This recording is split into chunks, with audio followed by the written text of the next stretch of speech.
Badlapur ईस्टला station पासून फक्त 10 ते 15 मिनिटांच्या वॉकिंग डिस्टन्स वरती स्ट्रीट प्लस 7 फ्लोअरचा स्टँडर्ड टॉवर आहे। इथे 1 RK 1 BHK 2 BHK आणि 3 BHK फ्लॅट्स अवेलेबल आहेत।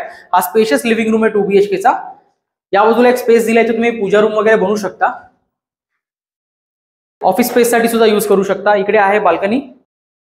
सगळ्या रूम्स मधून तुम्हाला असा जबरदस्त व्ह्यू मिळतो। पॅसेज एरिया, इथे वॉश बेसिंग येईल। हा आहे तुमचा कॉमन बाथरूम। बाथरूम मध्ये फुल टाईल्स आणि जॅग्वारच्या ब्रँडेड फिटिंग्स आहेत। हा आहे तुमचा स्पेशियस किचन। तिकडे आहे तुमचा कॉमन बेडरूम। कॉमन बेडरूमला सुद्धा बाल्कनी प्रोव्हाइड केली आहे। हा आहे तुमचा मास्टर बेडरूम। ह्याला सुद्धा एक 2.5-3 फूटची बाल्कनी दिली आहे। इकडे आहे मास्टर बेडरूमचा अटॅच बाथरूम। या टॉवरचं पोझिशन मिळणार आहे एप्रिल 2026 मध्ये, फक्त येत्या 6 महिन्यामध्ये।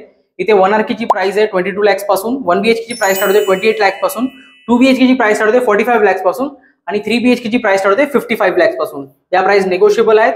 व्हिजिट साठी आम्हाला कॉन्टॅक्ट करा आणि अशाच व्हिडिओसाठी प्रॉपर्टी मोनाशल नक्कीच फॉलो करा। थँक्यू।